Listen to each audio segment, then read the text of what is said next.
93년에 벌어진 일인데요. 18살 된 마이클 페이라는 미국 청년이 그 싱가포르 여행을 갔습니다. 그리고 그곳에서 열흘 정도 있는 동안 꽤 심각한 범죄들을 저질렀는데요. 그 범죄라는 게 싱가포르 여행지에 있는 차량들을 파손하거나 또는 페인트 스프레이를 뿌려서 이렇게 훼손하거나 또 교통 표지판이나 공공시설물을 이렇게 파괴하는 그런 일들을 저질렀습니다. 당연히 싱가포르 경찰에게 체포됐겠죠. 그리고 뭐 이런 범죄가 이렇게 벌어지고 처벌이 진행되면 더 이상 뭐 보도라는 게 별로 없을 수밖에 없습니다. 근데 이 사건은 아주 대대적으로 보도가 됩니다. 싱가포르 법원은 이 페이라는 청년에게 3,500 싱가포르 달러, 우리나라 돈으로 치면 한 300만 원 정도 되는데요. 벌금을 선고하고요. 뭐 벌금을 선고하는 때까지는 별 문제가 없었는데 싱가포르에는 뭐 다른 나라에 없는 뭐 전 세계적으로 몇몇 나라가 남아 있긴 하지만 범죄를 저지르면 뭐 벌금이나 뭐 이렇게 아니면 뭐 감옥에 가는 일을 한 동시에 태형이라는 걸 합니다. 우리가 옛날로 치면 곤장을 치는 거죠, 곤장. 그래서 이 페이라는 청년에게 6대의 태형을 이렇게 선고했습니다. 그러자 이제 미국에서 난리가 난 겁니다. 어떻게 세계 제1 시민, 정말 최강의 나라의 시민을 그가 범죄를 저질러서 이렇게 법적인 또는 어떤 뭐 감옥이나 벌금을 내는 건 이해가 되는데 때릴 수 있냐? 구시대적인 형벌로 처벌할 수 있냐 하는 논쟁이 붙은 거죠, 이게. 처음에 미국 외무부는 또 국무부는 싱가포르를 위협했습니다. 외교 문제가 될 수 있다. 경고했습니다.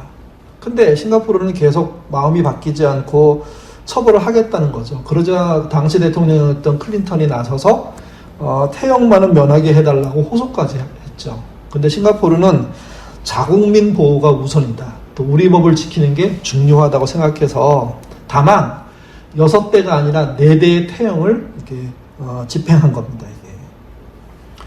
이 사건은 좀 이렇게 주목할 게 많은 사건입니다. 왜 그러냐 하면 나름 싱가포르는 아시아에서는 선진국, 뭐 세계적으로 따져도 선진국에 해당하는 나라입니다. 그러면 이게 선진국이라는 게 경제적으로만 선진국을 말하는 게 아니라 정치, 제도, 법 여러 가지에서 이렇게 선진성이 나타나거든요.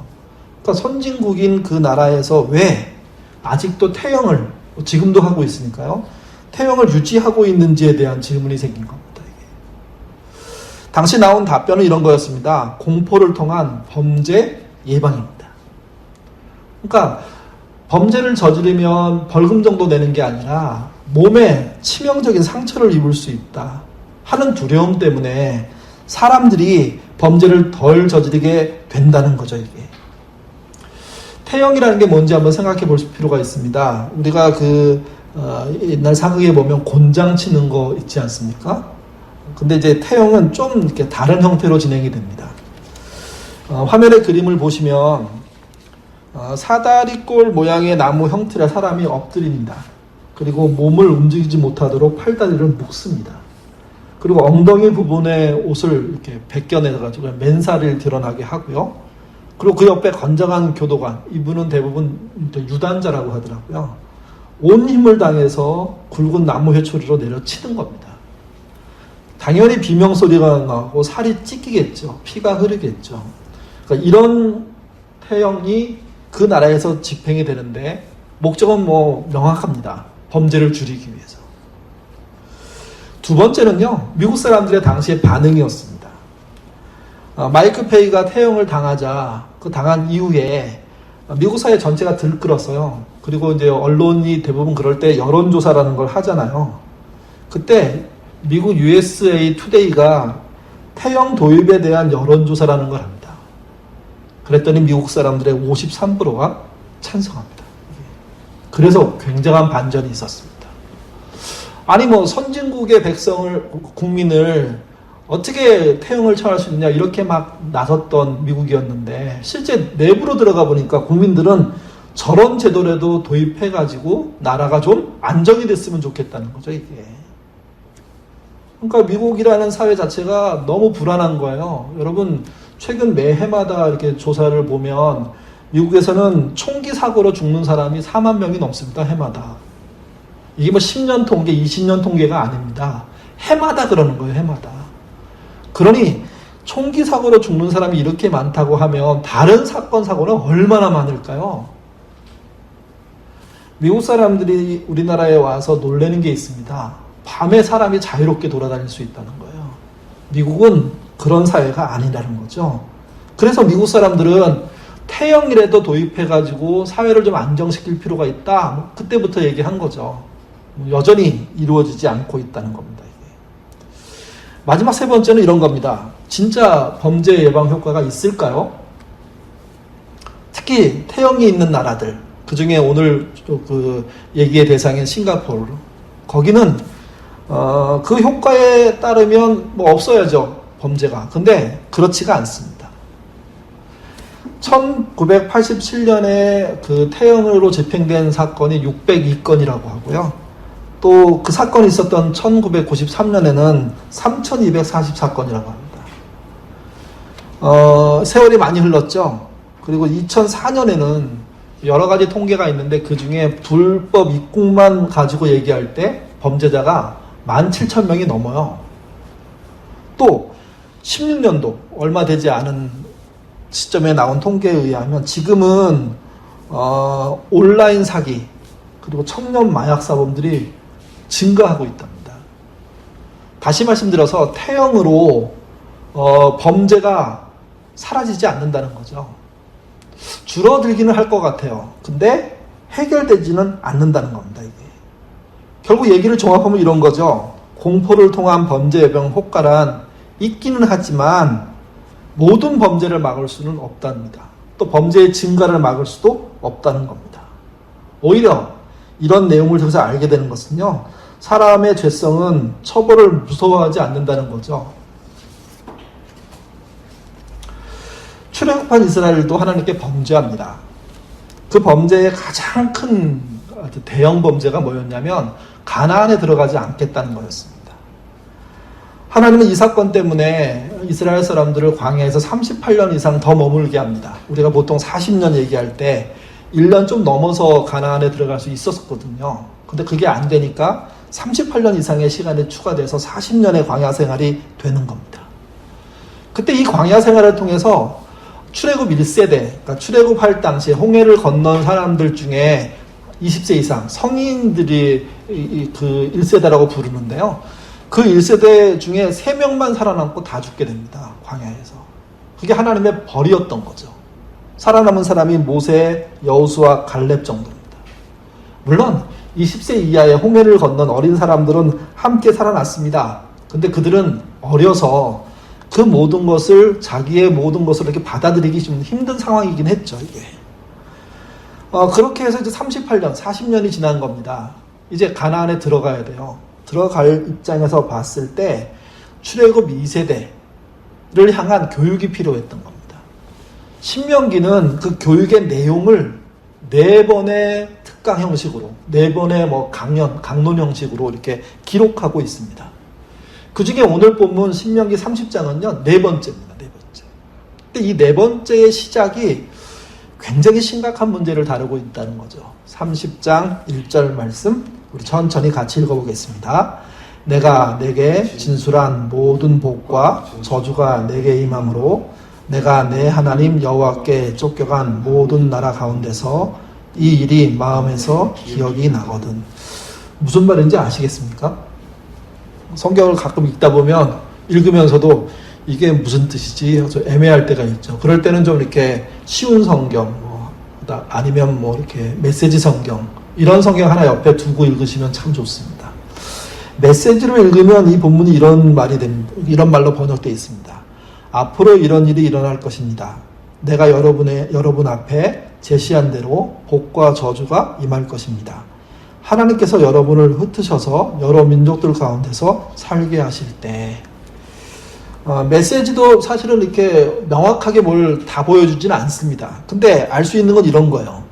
30장 1절은 앞으로 일어날 일에 대한 이야기입니다. 그때 복 받는 일과 저주 받는 일이 있다는 거죠. 저주란 벌을 받는 걸 말하는 겁니다. 그 벌 중에 하나의 이야기를 하는 거죠. 그래서 하나님이 여러분을 흩어서 여러 민족 가운데 살게 할 때, 이게 무슨 말일까요? 나라가 망해서 포로로 잡혀가 살게 될 때라는 이야기입니다. 이게. 그러니까 30장 1절은 한 국가, 한 민족의 입장에서는 대단히 큰 일이 벌어진 겁니다. 그 나라의 백성들이 외국에 포로로 잡혀가서 노예로 살게 된 상황들을 말하는 거죠, 이게. 그러니까 이러한 경고의 말씀이 성경에 얼마나 있을까? 생각보다 많이 있습니다. 왜 그랬냐면 이스라엘을 상대로 얘기할 때 이런 잘못된 상황들이 지속되고 망할 가능성이 높고 망하겠다는 이야기들을 하나님이 여러 번 하셨기 때문에 그렇습니다. 이게. 멀리 가지 않고요. 바로 앞장, 신명기 30장 바로 앞장이 29장인데 28절에도 그런 말씀이 있습니다. 같이 읽겠습니다. 여호와께서 또 진노와 분한과 크게 통한하심으로 그들을 이 땅에서 뽑아내사 다른 나라에 던져 보내심이 오늘과 같다 하리라. 예. 이 말씀은 좀 더 명확하게 들리죠. 메시지 제가 읽어보겠습니다. 크게 진노하신 하나님께서 그들을 그 땅에서 뿌리 뽑으셔서 오늘 여러분이 보는 것처럼 다른 땅에 내다 버리시는 것입니다. 하나님이 그렇게 하신다는 겁니다. 하나님이. 이스라엘은 국가 종교예요. 다시 말씀드려서 하나님을 모든 백성이 믿는 종교예요. 그 나라예요. 그때 신앙적인 실패, 백성 모두가 실패할 수도 있고 대표자들이 실패할 수도 있죠. 그럴 때 하나님이 벌을 내리신다는 거예요. 근데 여기서 나오는 벌, 나라가 망하는 벌은 최종적인 벌이에요. 웬만한 벌로 나라가 망하지 않습니다. 웬만한 벌로 망해갖고 포로가 되지 않습니다. 근데 이스라엘은 그런 하나님의 경고를 들으면서도 결국 나라가 망하는 쪽으로 가요. 포로가 돼요. 그게 하나님의 벌이라는 거죠, 이게. 그러니까 국가 종교인 경우에 이 본문의 적용은 매우 명확합니다. 문제는 이겁니다. 국가 종교가 아니라 나라에 종교의 자유가 있을 때, 우리나라 같은 상황이죠. 일부만 믿을 때 이걸 이렇게 어떻게 적용할까 고민될 수 있습니다. 2007년도에 한 교회 선교팀 23명이 선교지에 나갔다가 탈레반한테 납치됐죠. 그리고 2명이 죽는 일이 있었습니다. 우리 교회도 그분들이 아주 무사귀환하도록 많이 기도했고, 나라의 대통령도 호소 영상을 만들어서 그 범인들에게 보내기도 하고, 거액의 협상금을 가지고 이렇게 협상도 하고 막 했는데, 사실은 많은 사람이 노력했음에도 불구하고 무사귀환이 안 됐습니다. 돌아온 분들이 정말 심각한 상태에 빠지고 정말 어려웠죠. 근데 그거보다 더 어려운 게 하나 있었습니다. 그게 뭐였냐면요. 우리나라 사람들이 그 탈레반에 잡혀서 고생한 사람들에게 매우 싸늘한 시선을 보낸 겁니다. 납치한 범인들이 있기 때문에 이게 문제다, 이렇게 생각하는 게 상식적인 것 같은데 우리나라 사람들은 그렇게 생각 안 한 겁니다. 그렇게 선교여행을 간 사람들이 잘못했다는 거예요. 가서 뭔가 큰 이상한 일을 했을 거라는 거예요. 원래 교회는 그런다는 거예요, 이게. 한국교회 행보가 그동안 안 좋았고 안 좋은 걸 확인한 많은 사람들이 정말 민족적으로 생각할 때 정말 어려움 당한 그 동포들에게, 같은 나라의 식구들에게 매우 부정적인 이야기를 할 수밖에 없는 일이 이전부터 벌어지고 있었다는 거죠. 이게. 그때 나왔던 이야기들을 좀 종합해보면 이런 겁니다. 기독교, 교회, 신자가 세상에 어떻게 비쳤느냐. 독재자 또는 권력을 남용하는 사람들에게는 아부하고 권력을 사용하지 않고 인격적으로 대하면 뒤통수 친다는 겁니다. 또 경제 번영을 말하면 독재자라고 하더라도 따라가고 더불어 함께 살기 위해서 희생하자고 얘기하면 거부한다는 거죠. 이게. 말은 많고 손해볼 줄 모르고 차별 잘하고 배신하고 수단 방법 안 가리고. 물론 이렇게 살지 않는 분들도 꽤 있습니다. 근데 세상이 보는 교회 이미지는 금방 말씀드린 것처럼 되게 교회의 진실성을 믿을 수 없게 형성이 되어 있다는 거죠. 이게. 이번에 정광훈과 사랑제일교회 사태가 일어나고 난 다음에 세상의 반응은요, 내 그럴 줄 알았다. 그 정도입니다. 딱 그 수준이지 뭐 이런 식의 평가들입니다. 여러분의 수준이 그렇지 않을 겁니다. 훨씬 낫죠. 훨씬 정말 고급지고 훨씬 더 가치 있는 좋은 생각들을 하시죠. 근데 그런 사람들이 모여있다고 생각하는 교회가 그렇게 행동하지 않는 거예요. 그런 결정을 못하는 거예요. 그런 모험을 안 하는 거예요. 그래서 세상에 소금이 되고 빛이 되는 일들을 안 하는 거죠. 그게 누적되니까 그 안에 작은 선행들이 있음에도 불구하고 세상 사람들은 교회가 그렇게 기대할 만한 것이 아니라고 생각하는 겁니다. 그게 여러분 2007년도에 선교여행에서 발생했던 납치됐던 사람들을 향한 시선이었고 지금 2020년도에 동일한 그보다 더 심각한 시선들을 받고 있는 거죠. 이게 저희 어렸을 때부터 유럽 교회가 망한 이야기를 참 많이 들었습니다. 근데 여러분 유럽 교회가 망한 이유도 비슷하지 않을까요? 교회가 세상을 사람을 사랑하지 않고 희생하지 않고 함께하지 않고 정말 말하기보다 손해보려고 하고 차별하기보다 배신하지 않고 함께하려고 하는 그런 삶들을 살아주면 세상 사람들은 교회가 필요하다고 얘기할 거예요. 근데 문제는 그게 아니었다는 거죠. 이게 이런 경우라면 오늘 본문도 여러분 적용 가능합니다. 나라가 망하는 건 아니지만 교회는 망할 수 있다는 거죠. 세계 모든 교회가 망하는 건 아니지만 한국에 있는 교회는 망할 수 있다는 겁니다. 그래서 세상에 포로가 되는 일이 발생할 수 있다는 거죠. 그러나 이 본문은 하나님의 처벌에만 얘기를 이렇게 초점을 두고 있지 않습니다. 사람은 잘못할 수 있고 그래서 하나님께 벌 받을 수 있습니다. 근데 하나님은 그 벌 받은 사람들을 어떻게 하시겠다고 얘기하는 겁니다. 신명기 30장 2절에서 3절의 말씀 천천히 같이 읽어보도록 하겠습니다. 너와 내 자손이 내 하나님 여호와께로 돌아와 내가 오늘날 내게 명한 것을 온전히 따라서 마음을 다하고 성품을 다하여 여호와의 말씀을 순종하면 내 하나님 여호와께서 마음을 돌이키시고 너를 긍휼히 여기사 내 포로를 돌리시되 내 하나님 여호와께서 너를 흩으신 그 모든 백성 중에서 너를 모으시리니. 2절 끝에 부분에 있는 순종하면이란 말은 사실 이 회복을 말하는 과정 중에 처음에 등장하는 말이잖아요. 이게 옛날 성경에는 청종이라고 번역했습니다. 다른 말로 하면 경청이라는 의미입니다. 이게. 그러니까 회복하는 것에 의해서 회복을 얘기할 때 제일 중요한 게 경청하는 거예요. 바르게 들으려고 애쓰는 거예요. 그 경청이 순종의 시작이고요. 그 경청을 쫓아서 실제 행동으로 이어가는 게 실제 우리가 말하는 순종이 되는 거죠. 이게. 그러니까 벌받는 시절의 교회는 말하기보다 침묵해야 합니다.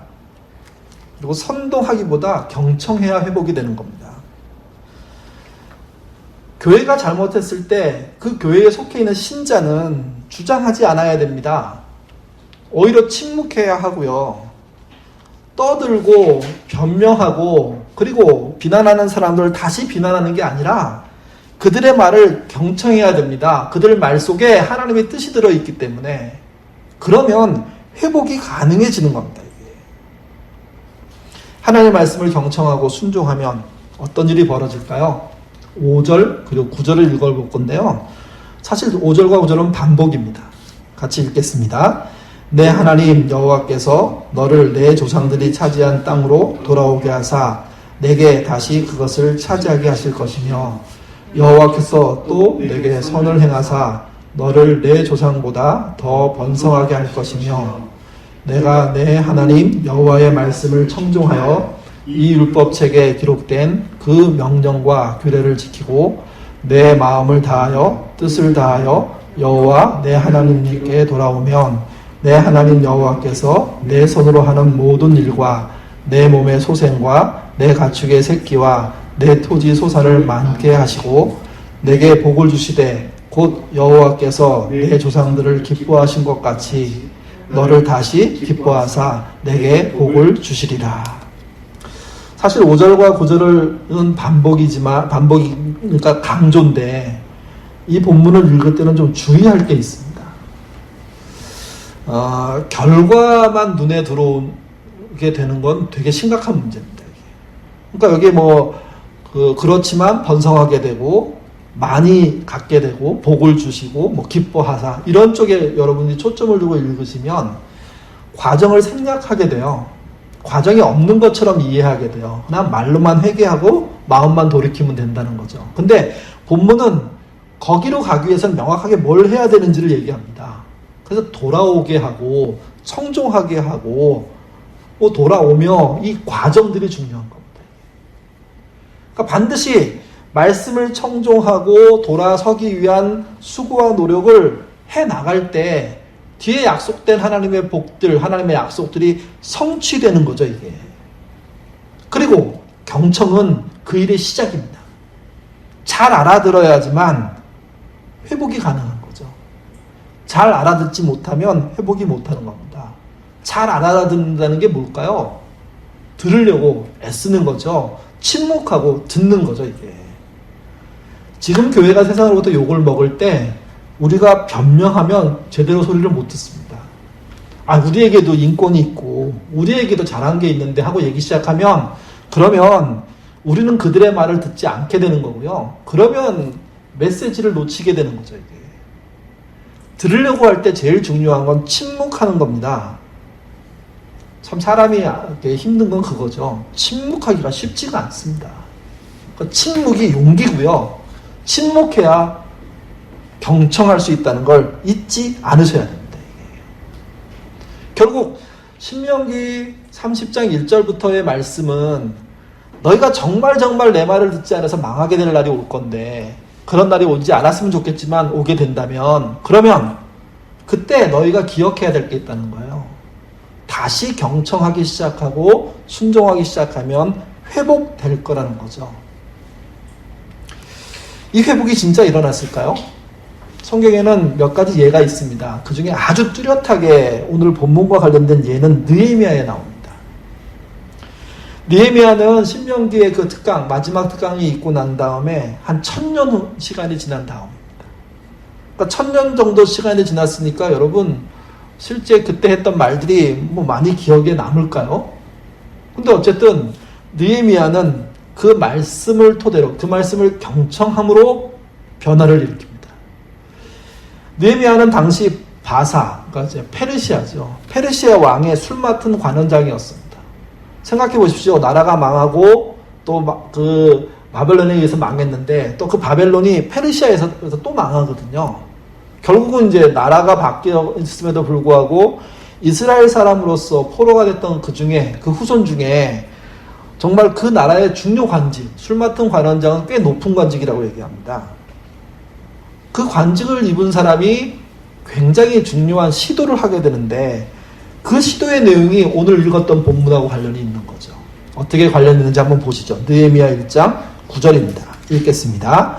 만일 내게로 돌아와 내 계명을 지켜 행하면 너희 쫓긴 자가 하늘 끝에 있을지라도 내가 거기서부터 그들을 모아 내 이름을 두려고 한 곳에 돌아오게 하리라 하신 말씀을 이제 청하건대 기억하옵소서.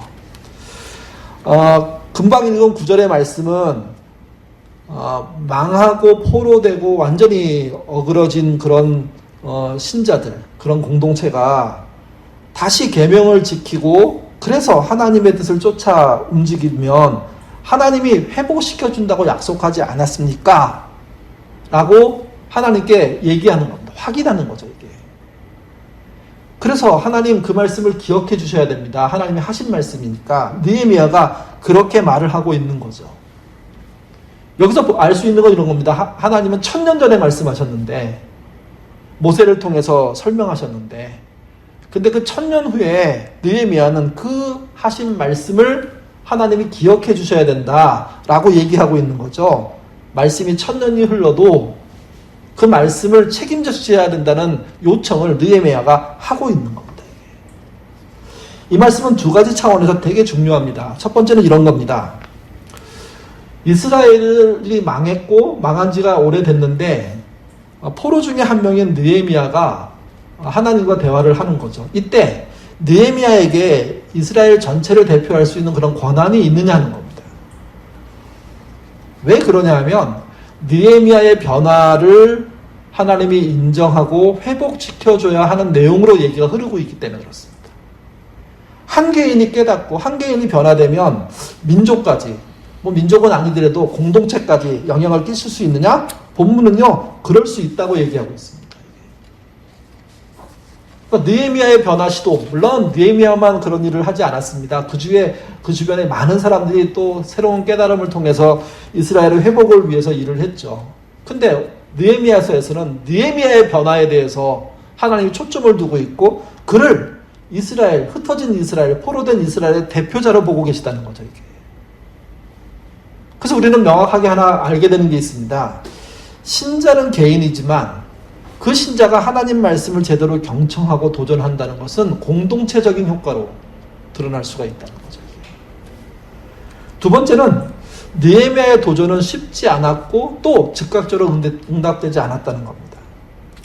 느헤미야의 사건을 이해하려면 사실은 굉장히 이렇게 모험이 필요해요.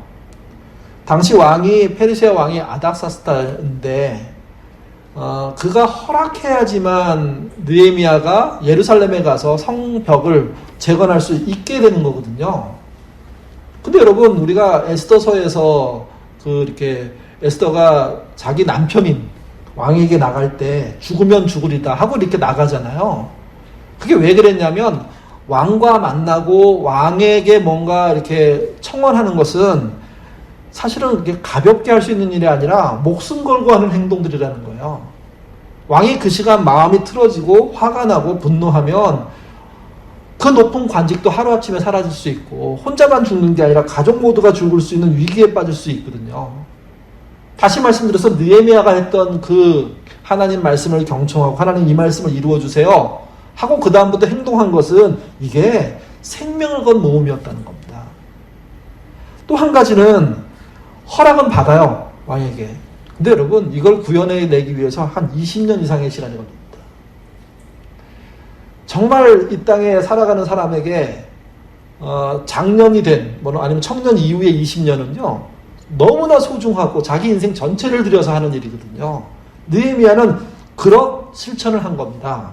그리고 또 한 가지는 느헤미야는 자기가 살고 있는 페르시아에서만 그런 활동을 하는 게 아니라 12년 동안 예루살렘에 와가지고 황무지 같은 곳에서 예루살렘 성 재건축을 반대하는 무리들과 치열하게 싸우면서 이 일들을 헤매거든요, 이게. 결국 느헤미야가 한 경청은요, 자기 전생애를 드리는 헌신이었습니다. 그랬기에 그의 헌신, 그가 했던 모든 일이 이스라엘 전체를 대표할 수 있는 대표성도 갖게 되는 거고, 이스라엘의 회복으로 이어지게 되는 거죠, 이게. 또 하나 중요한 건 이게 있습니다. 느헤미야는요, 1000년 전에 했던 말씀을 믿고 움직였다는 겁니다. 그것도 하나님이 직접 하신 말씀이라기보다 모세를 통해서 전한 말씀을 듣고 그 말씀을 경청하고 그 말씀에 자기의 인생을 걸었더니, 순종함으로 그 말씀을 쫓아 했더니 결국은 민족이 기회를 얻게 됐다는 이야기죠, 이게. 그래서 말씀을 경청하는 게 중요합니다. 오래전에 우리나라에 유행했던 책 중에 하나가 경청이라는 책이 있습니다. 현악기 제조회사에 다니는 이과장이라는 사람이 주인공인 이야기죠. 그는 책에서 아주 자기중심적인, 정말 이렇게 깍쟁이 중에 깍쟁이, 되게 뻑뻑하고 타협이 불가능한 그런 사람이었습니다. 회사에서 그랬으니 집에서도 만만치 않았겠죠. 결국 아내와 별거한 상태로 살고 있었던 거죠. 직장 동료들은 이 과장을요, 이토벤이라고 불렀습니다. 여러분, 이토벤 뭐가 연상이 되십니까? 토벤 연결하면 아는 이름이 우리 하나밖에 없죠. 베토벤. 현악기 회사에 다니는 사람들이니까 음악가에 대해서 많이 알고 있는데, 함께 근무하는 이 과장이라는 분이 꼭 이토벤, 베토벤처럼 행동한다는 거예요. 베토벤이 갖고 있었던 삶의 약점, 어려운 점이 뭐였을까요? 그게 소리를 못 듣는 거였습니다. 이 과장이라는 사람은 소리를 들을 수 있는 귀가 있음에도 불구하고 주변의 소리를 전혀 듣지 않는 아나무인인 이런 사람인 거죠. 그분이 이제 회사를 이렇게 퇴직하게 됐습니다. 퇴사하고 난 다음에 그동안에 자기가 그 회사 다니면서 배운 여러 가지 현악기, 악기를 다루는 것에 대한 그 노하우가 있으니까 현악기 대리점을 이렇게 가게를 열어보려고 이렇게 준비를 하다가요, 그가 뇌종양으로 시한부 인생이 됩니다.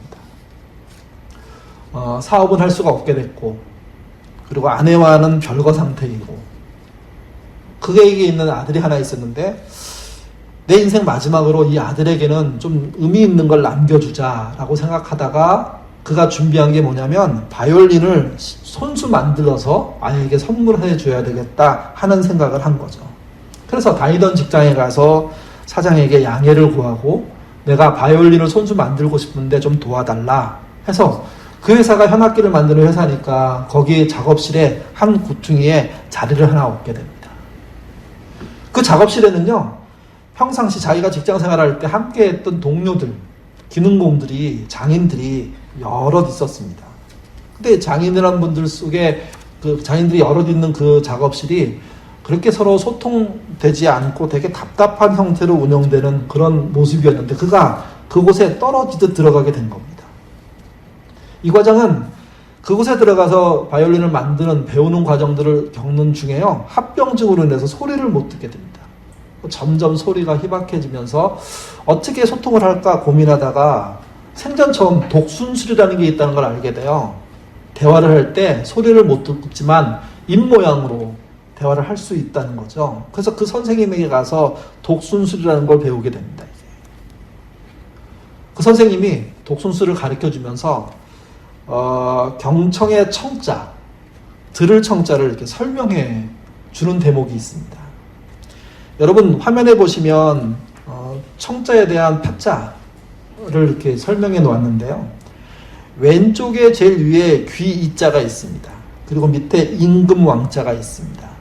이게 왕의 귀라는 뜻인데, 이 말은 가장 큰 귀 이런 뜻입니다. 가장 많은 소리를 듣는 귀. 왕이란 자리가 그런 자리잖아요. 오른쪽으로 가면 열십자에 눈목자가 가로로 누워 있습니다. 10개의 눈, 그리고 한일자와 마음심자가 있죠. 하나의 마음. 그러니까 이 청자라는 이 말의 뜻은, 파자를 하면 아주 귀를 열고 귀를 열고 그 다음에 10개의 눈을 갖고 그리고 한 마음으로 할 때 이루어진다는 거죠. 이게. 그게 청입니다. 그가 처음으로 사람에게 중요한 건 말하는 게 아니라 듣는 거구나. 듣기 위한 노력을 하면 세상이 달라질 수 있겠구나 하는 걸 배우게 된 겁니다. 그래서 전심으로 듣는 일에, 물론 이 과정 자체가 말을 할 수 없게 됐으니까 사실 되게 그런 상황에 더 몰입할 수 있었겠죠. 이런 정신을 가지고 이제 자기를 가르치는 스승이 되는 장인들과 소통하기 시작합니다. 근데 놀라운 건 경청하기 위해서 애쓰자 소통이 잘 안 되던 장인들과의 소통이 원만하기 시작하더니, 아니 더 친밀도가 높아져서 오히려 이 과정은 말을 못하게 되면서 경청도 잘하고 소통도 잘하고 협력도 잘하는 사람이 돼버렸다는 거죠. 그래서 이 책은 경청이 삶을 바꾼다는 겁니다. 그리고 이 책을 한마디로 표현한 말이 이청득심입니다. 귀 기울여 경청하는 일은 사람의 마음을 얻는 최고의 지혜라는 거죠. 이게.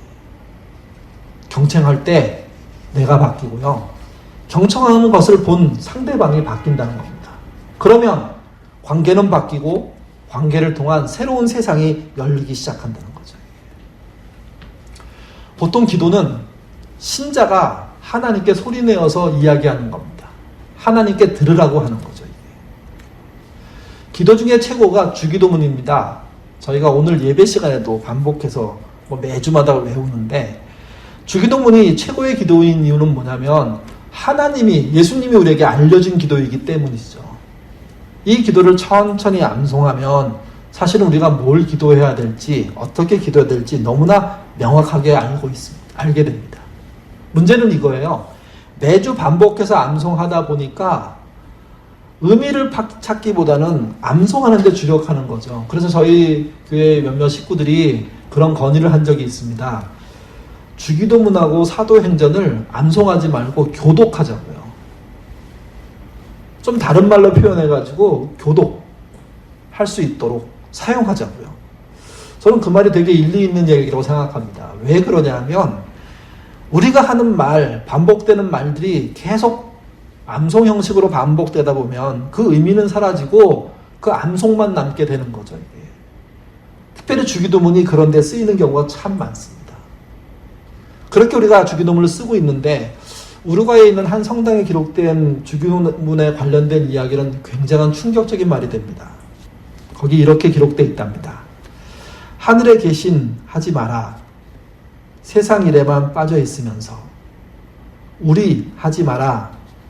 너 혼자만 생각하며 살아가면서 아버지 하지 말아라. 아들 딸로서 살지 않으면서 아버지의 이름이 거룩히 빛나시며 하지 말아라. 자기 이름을 빛내기 위해 안간힘을 쓰면서 아버지의 나라가 임하옵시며 하지 말아라. 물질 만능의 나라를 원하면서 하나님의 뜻이 하늘에서와 같이 땅에서도 이루어지소서 하지 말아라. 내 뜻대로 되기를 기도하면서 오늘 저희에게 일용할 양식을 주시고 하지 말아라.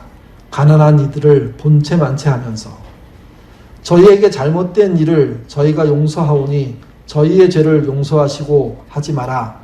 누구에겐가 아직도 앙심을 품고 있으면서 저희를 유혹에 빠지지 않게 하시고 하지 말아라. 죄 지을 기회를 찾아다니면서 악에서 구하소서 하지 말아라. 악을 보고도 아무런 양심의 소리를 듣지 않으면서. 이 말씀을 곱씹으면 곱씹을수록 우리가 말을 할수록 손해겠구나, 우리가 말을 하기에 오히려 문제겠구나 하는 생각을 할 수밖에 없습니다. 하나님의 말씀, 다른 사람의 말을 경청하지 않고 오직 자기 말만 하는 사람은요, 막다른 골목에 이를 수밖에 없습니다.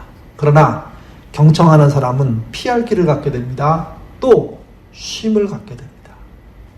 여러분, 코로나 시대의 쉼은 멀리 있지 않습니다. 잘 듣기만 해도 쉼이 찾아옵니다.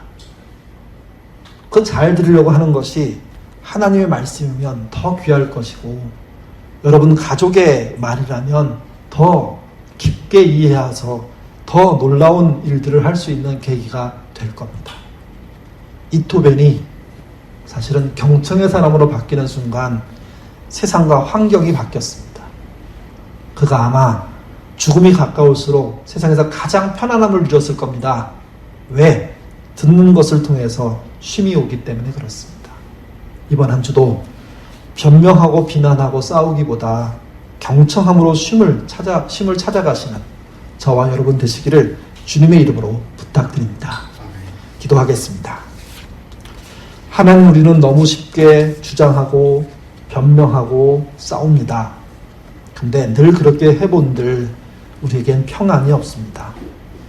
누군가를 이겨보려고 했지만 이길 수도 없습니다. 사람의 말이라는 게 사실은 별 힘이 없는 것이기 때문에 그렇습니다. 그러나 주님, 이기려고 하고 그래서 말하려고 하기보다 들으려고 할 때 세상이 바뀝니다. 느헤미야가 하나님 말씀을 들었으므로 새로운 기회를 얻었던 것, 우리가 그것을 기억하도록 하나님 인도하여 주옵소서. 말씀을 경청하는 것, 함께 사는 사람들의 말을 경청하는 것, 그들을 말로 이기지 않으려고 하고 말로 뭔가를 그냥 때우려고 하지 않는 그 태도가 우리를 살린다는 것 잊지 않도록 주님 인도하여 주옵소서. 하나님과 다른 사람의 말을 경청하지 않으면서 오직 자기 말만 하려고 하는 사람이 막다른 골목에 이르는 것처럼 우리가 그럴 수 있음을 알게 하시고 그 길로부터 돌이키는 우리가 될 수 있도록 주님 인도하여 주옵소서. 정말 잘 듣기만 해도 쉼이 있습니다. 그 쉼을 이 코로나 시대에 누리는, 그래서 진정한 나음의 힘, 삶의 힘을 되찾는 우리가 되도록 도와주옵소서. 경청하는 자, 말 잘 들어주는 자 되기 원하오며 예수님 이름으로 기도드립니다. 아멘.